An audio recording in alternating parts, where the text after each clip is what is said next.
Welcome to the Trump Tyranny Tracker. We're back on a Monday. It's July 28th. It's good to be back with you. Day 188 of the Trump administration. Here's Olga Lautman, the creator and founder of the Trump Tyranny Tracker. Hi, Olga. How are you? Good. Missed you. We haven't done We haven't this, seen you for a while. you know, stranger. No, good. Everything's Chugging going well? along with all the news and with all the help. We're here.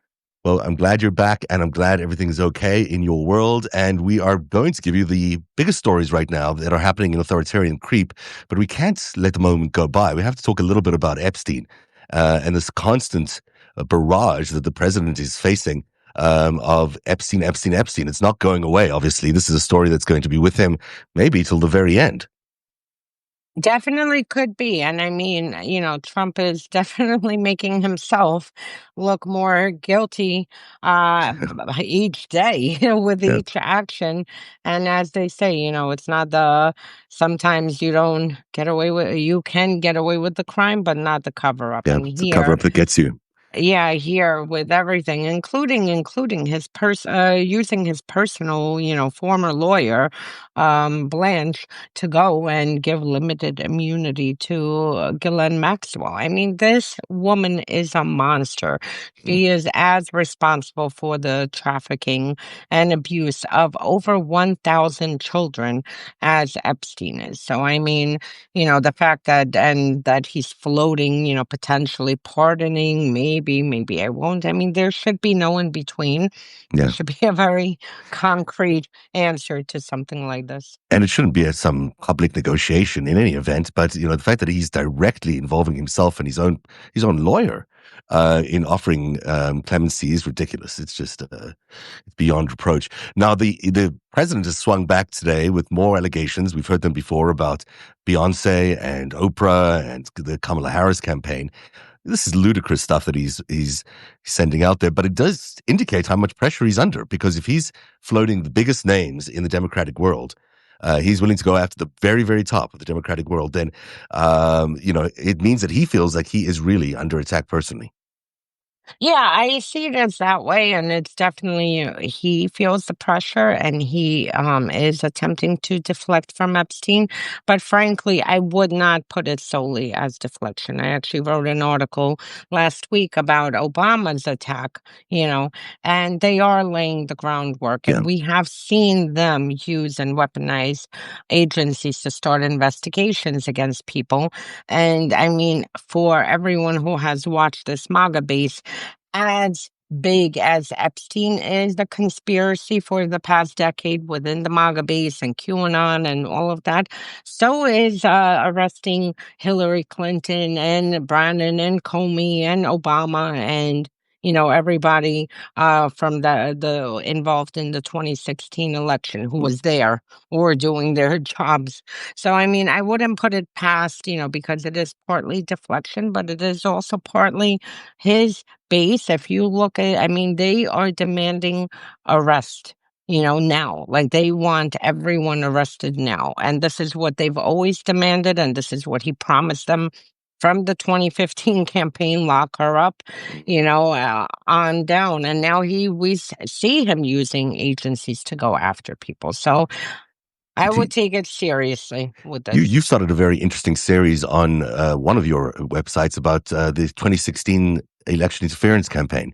Tell us a little bit more about that and why that ties into what's going on here.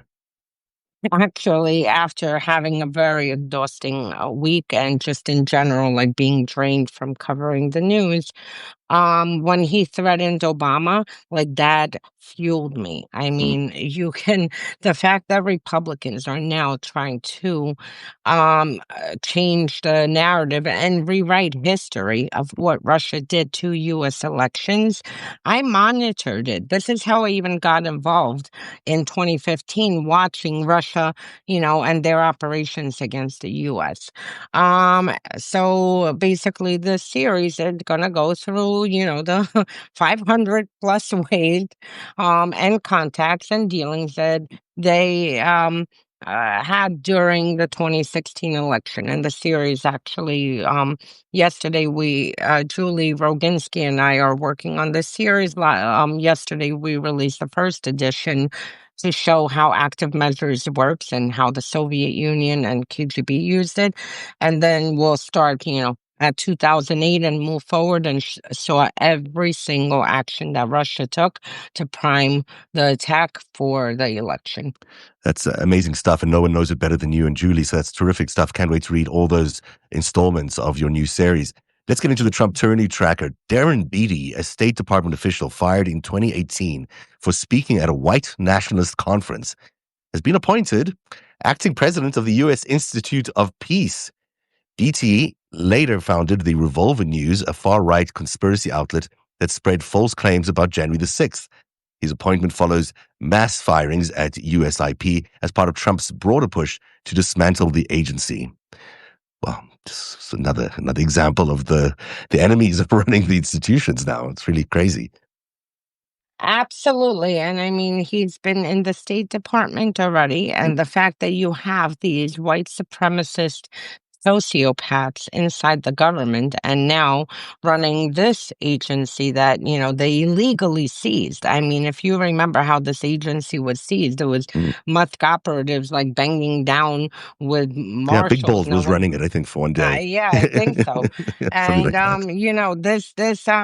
it's disgusting, and it just shows you the very fascist undertones of this regime. It's not only that this is a dictator, that Trump is a dictator, but you see, everything what they're doing with universities in order to enforce ideological MAGA conformity, everything they're doing with stacking the government with these fascist Nazi supporting figures.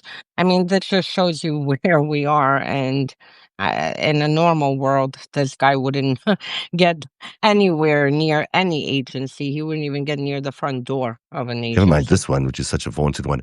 The Trump White House is preparing the second rescissions package targeting the Department of Education and may test a legally dubious maneuver called pocket rescissions to bypass Congress entirely. Under the scheme, OMB Director Russell Vought would withhold funds near the end of the fiscal year, then claim they've expired without needing congressional approval, a direct assault on Congress's constitutional power. This is really important because this is the administration actively interfering in the rights of the Congress. They're overriding the rights of the Congress. And if we remember, just to remind, Russell Vought was The one of architect. the architects of Project 2025. And I mean, Project 2025 was about moving all the power, stripping it from the sorry, legislative and judicial branch over to the executive branch. And here we see them doing everything. Frankly, Congress doesn't exist and they don't need Congress. They are finding every single loophole to bypass Congress. Um, They and really it's are. just This is really a offensive and potentially is a constitutional crisis if they are withholding funds on this basis and just an arbitrary basis like this by withholding funds at the end of the fiscal year. That's really not the way things are done. The Department of Justice is pressuring battleground states like Minnesota, Nevada, Pennsylvania, and Arizona to purge their voter rolls, citing Trump's March executive order. DOJ is demanding detailed data on inactive, deceased, and non-citizen voters while backing lawsuits from far right-wing groups like Judicial Watch to force removals, a coordinated effort to restrict voting access in these states. This is a very significant thing as well. You see, they've been dismantling on a federal level the election infrastructure, and now they are moving to intimidate states and threaten them with funds. And this is all, ahead of the 2026 midterms. They are doing everything they can to try to purge voters, to try to get voter rolls, to get information on voters, and something that we really need to pay attention to. And at the same time, this is something we can push back. And also for ourselves, every single eligible voter in America, up to the last day needs to check their voter registration like religiously on a daily basis to make sure they haven't been purged that way. In the case they see they're purged, there's still time for a remedy before midterms. And this Because isn't I mean, arbitrary. Sorry, yeah. this isn't arbitrary. This is swing states. These are the big battleground states. So, they're obviously planning something for the next elections, Mm. or trying to change things for the next elections. Our final story: Trump's FCC approved the $8 billion Paramount Skydance merger, but only after requiring a bias monitor to oversee CBS News and forcing the company to eliminate all DEI programs. The deal follows Trump's $16 million settlement with Paramount and the abrupt cancellation of the Colbert Report after he criticized the network's capitulation. A clear pattern of misusing the regulatory powers here, but a biased monitor in our news networks? That sounds like a state censor to me. That you can actually speak to because you've been covering the Paramount beat and what happened in CBS. Yes, and absolutely. I mean, this is how you get to, how Russia took over all media and turned it into state media from using agencies to go after media outlets. And in this case, you see, in order for this merger to come through, now they will have to have a bias monitor, which bias, who determines what bias is. And I mean, CBS may be very well on its way to becoming state propaganda. So I mean, I think something, it but you is, could yeah. speak to it a lot more because you've been covering CBS and just what is happening internally in there. Well, it's difficult to imagine that such a special place, which, gave us Walter Cronkite, is now has a state censor. And it does feel like a state censor. We used to have these in South Africa, the falling days of apartheid. They put monitors, people in our newsrooms who would cut out pieces of, newspaper text, or tell you couldn't speak certain words, or paragraphs of your newscast. And on newspapers, they left white spaces where uh, for a while, until that was made illegal. But they left the white spaces where those censors had taken out so much vital information. Now, I escaped a lot of that because I was working for an independent station out of another country, technically. But it's unbelievable how much censorship there was there, and how impactful this can be, even if you don't actively censor stuff, even if you're not actually taking copy out of a newspaper. The psychological impact of having someone like that is going over everything you're doing, means you've got to self-censor first. And that's exactly what they're after. So, it's a tragedy that such a great place like CBS News is having to go through this. No, absolutely, absolutely. Sorry, finish your thought. And No, that I was it. just wanted to answer. Yeah. Two questions. One, someone asked, is Clinton and Obama suing Trump? I don't believe as president he can be sued. I think he's protected by it. He also has They can sue. immunity. I think they both have somewhat immunity because of the SCOTUS ruling about Trump's immunity. I think it is also applied to him. So I I can't imagine this is going to float anywhere, but they're going to try. The point is not to see Obama in jail, even though they'd love to. The point is the propaganda, like a theater spectacle of having an indictment, having, people, because even if a court throws out the case, just having that spectacle is enough.